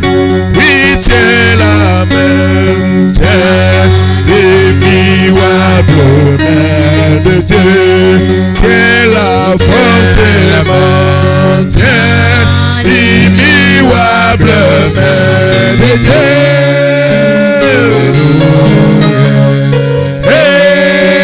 Espérons des choses éternelles. Tiens l'immuable main. Parlons, Seigneur Jésus.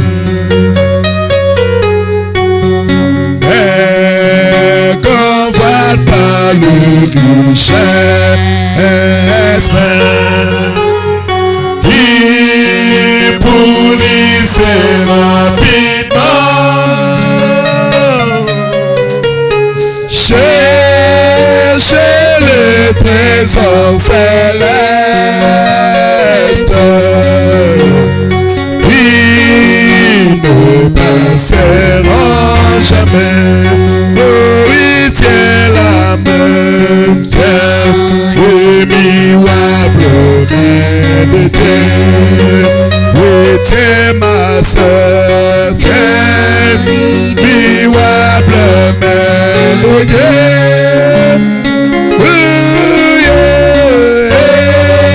espérons des choses éternelles. Tiens l'immuable main de Dieu. Oui, un jour quand s'achèvera ton voyage,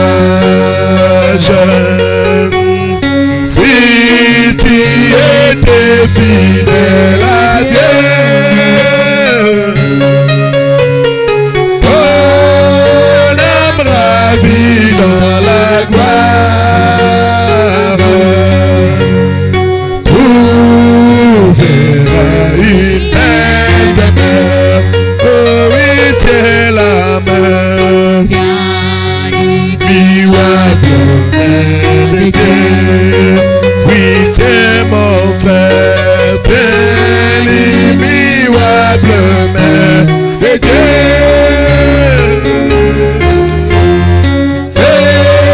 Espérons des choses éternelles. Tiens l'immuable main de Dieu. Oh, si Kuyango, Kuyango, Yakunaba, Osiko Inaka, Libia Sana, Binamini, Bini, Kuona Yesu, Uzima, Bwana Yesu kuja twende, kuja twende, Bwana wetu badilele,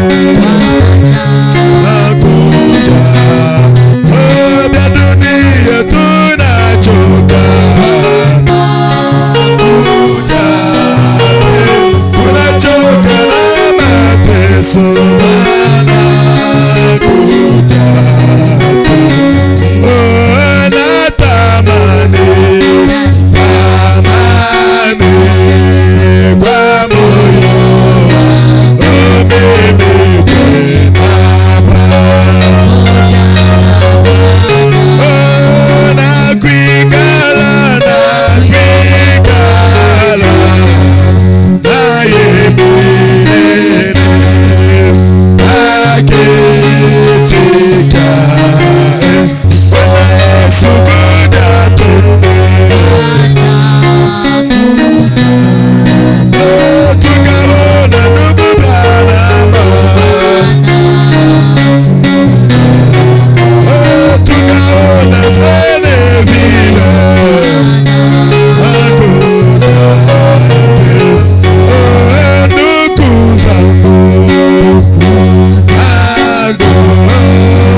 sisi tusiro inyuma tena ya dunia.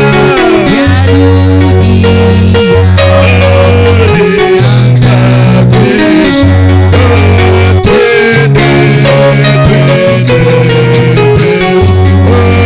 dada zangu tukaze mwendo sisi tusiro inyuma tena ya dunia.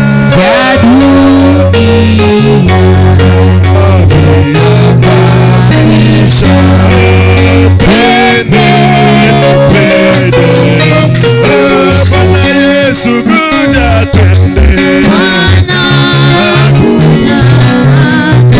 kwenda kwetu wa milele. Tangaona ndugu Panama, tangaona Bwana Vina.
Yesu tumba kunzambia kwa shila myanda,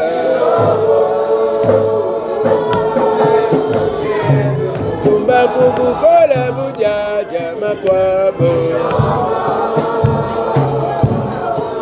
Yesu tumba kunzambia mwana manyanga,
saweza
Nzambi wa bukola bosu wewe mufuki wa maulu ne buloba mufuki wa bidi bimweka ne bidi kabi bimweka udi sumo bidi wa muchibanda udi chilongo cha shalona udi jikojo kulukila kumuko na kadi disakila kudi muntu udi Nzambi jumulo ata bidi wa butu mamatu wa kunshigidelo mukalenga Yesu bakutumbusha muchena lelo ne kutufikisha mujiyeja kasesa Nzambi wachinanga dufula ne mioyo yetu mishima tujibikala tukusekelela tukwelela tunkondolwila tukumila bikashukalenga Yesu kwamba ni lumu changa ni mutumi lifika na kukose webape waliwa udi Nzambi jumwikala mubikumbena Nzambi wachinanga jashendelele mudinde mukalenga Yesu mioyo yetu nyewufimikala mujisanka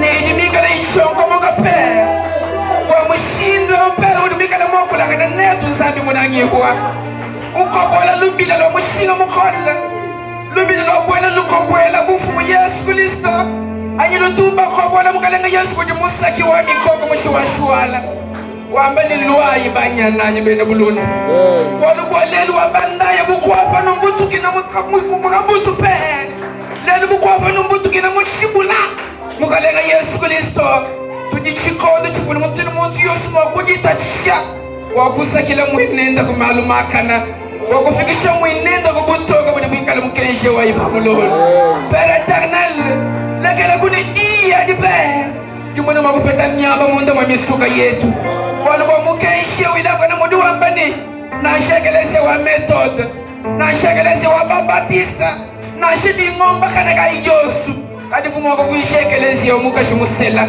Nibikengele ni kuikala mala kinai ubulisha wakumweka bachalo wakufuisha mukashobu wekelesi ya mukashimusela sepuru kwa pe tudibikala tukusakila Nzambi munanyibwa walubwa mayesho bulungu mukalenga Yesu kadi miakala tufimba Nzambi munanga atufuisha bena mwabubinenka anu mudu wilamba na mutu amina atutula mwekelesi mbwata tukweshala bena mwabubalenga bena shamana mudu mwabudu mikala museku weta avantage tout au long de cette semaine, Père, wakulenga malu matumbuka na mumisokoko mukalenga Yesu Kristo miko bimisano mina malo achitu bachifi adi nikala tufanye shefu mu Yesu dakalengela nibukalenga ba muchulu bele chisambe cha mushinga mukola twangulisha Nzambi oyilambra nam dakalengele cheba ningasa weba nimona makutu kumbela matukwetu oswa moyi jima jatu jana tukala bakule shipa la mujifwanchaka na wala bahabulo ba Père éternel tudibika la bakule shimpa la bulelela tudibika la bantu tudibika la bakufigila bushadiki kadika la bushadiki kwa muchibaji chibyala Nzambi wajinanga difula kakwena mushilu twa kubinga to Père na bugungasa weba twangulwisha kwa twamana wakukwenzela mulimu mweba Père éternel musombelu yetu numungakwelu yetu angatamkwelenge sukoto mnyibwa bose bidibishala nyewe tulomana kunijita busha mujini chikumutu kwa mena wonsi jina jamukalenga ni musungudi wetu Yesu Kristo. Amen. Amina.